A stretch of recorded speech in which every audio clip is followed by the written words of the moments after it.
கிறிஸ்து இயேசுவுக்குள் மிகவும் பிரியமான தேவனுடைய பிள்ளைகளே, நாம் இந்த ஜேசிபி இயந்திரத்தை பற்றி நேற்றைய 2 தினங்களிலே நாங்கள் செய்தியை கேட்டோம்.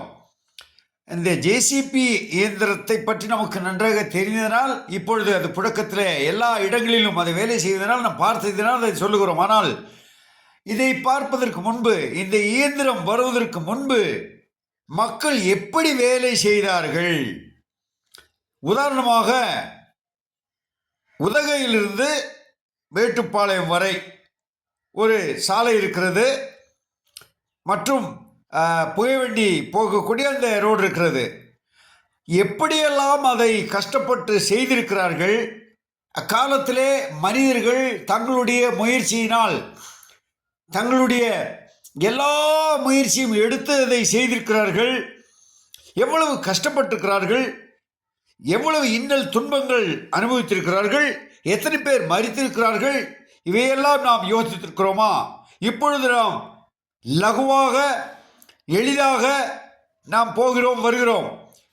ஆனால் இதை நாம் சிந்தித்து பார்ப்பது நல்லது.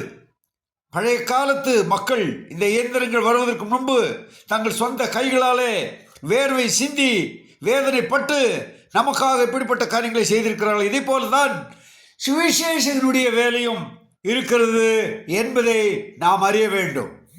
அக்காலத்து மிஷினரிகள் தங்களுடைய சொந்த பணத்தை செலவு செய்து தங்களுடைய சுக வாழ்க்கையை தங்கள் பட்டணங்களிலே அனுபவத்தை விட்டுவிட்டு நமக்காக தேடி வந்து இந்த நாட்களிலே கர்த்தராகிய இயேசு கிறிஸ்துவின் அன்பையும் பாவத்திலே கிடந்த மக்களை மீட்கவும் அவருடைய ரட்சிப்பை அறிவிக்க அவர்கள் வந்து இந்த நாட்களிலே நாம் இப்பொழுது சுகமாக இருப்பதற்கு காரணமாக இருந்த அப்படிப்பட்ட மிஷினரிமார்களை நாம் நினைக்க வேண்டும்.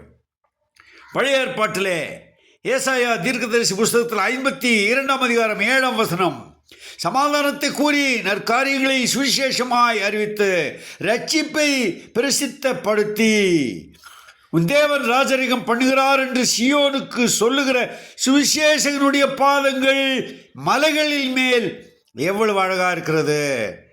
இப்படி தேவன் பாதங்களை குறித்து வர்ணிக்கிறார். நாகும் முதல் அதிகாரத்தில் 15 வசனம், இதோ சமாதானத்தை கூறுகிற சுவிசேஷகனுடைய கால்கள் மலைகளில் மேல் வருகிறது.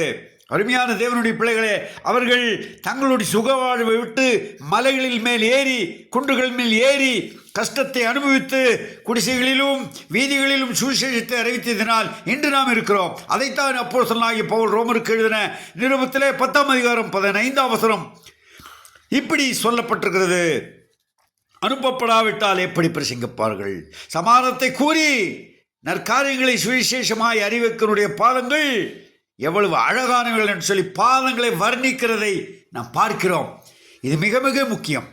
சுவிசேஷகனை, அருமையான தேவ பிள்ளைகளே, கர்த்தராகிய இயேசு கிறிஸ்துவின் நற்செய்தியை அறிவிக்கும் தேவ பிள்ளைகளை நீங்கள் கனப்படுத்துங்கள், அவர்களுக்காக ஜெபியுங்கள், அவர்களை நேசியுங்கள். அவர்கள் இல்லாமல் இருந்திருந்தால் நாம் ஒரு ரெவரண்டாக முடியாது. அவர்கள் இல்லாமல் இருந்தால் பிஷப்பாக முடியாது. அவர்கள் இல்லாமல் இருந்தால் பாஸ்டராக முடியாது. அவர்கள் இல்லாமல் இருந்தால் தலைவராக முடியாது. அவர்கள் இல்லாமல் இருந்தால் நீங்கள் முன்பாக நின்று பிரசங்கிக்கவும் முடியாது. இதை மனதிலே வைத்தவர்களாக ஆண்டவராகிய இயேசு கிறிஸ்துவின் கட்டளையாகிய அந்த சுவிசேஷ பணியை நாம் அனைவரும் சேர்ந்து செய்ய வேண்டும் என்ற அந்த எண்ணம் ஒவ்வொருவருக்கும் வேண்டும். ஒருவரை ஒருவர் கனம் பண்ணுங்கள், ஒருவரை ஒருவர் நேசியுங்கள். தேவனுடைய பணியை ஒருமித்து செய்வோம். ரட்சிப்பின் நற்செய்தியை அநேகருக்கு அறிவிப்போம். தேவன் தாமே உங்களை ஆசீர்வதிப்பாராக. நாளைய தினத்தில் இன்னொரு புதிய செய்தியை நாம் காணலாம். ஆமேன், ஆமேன்.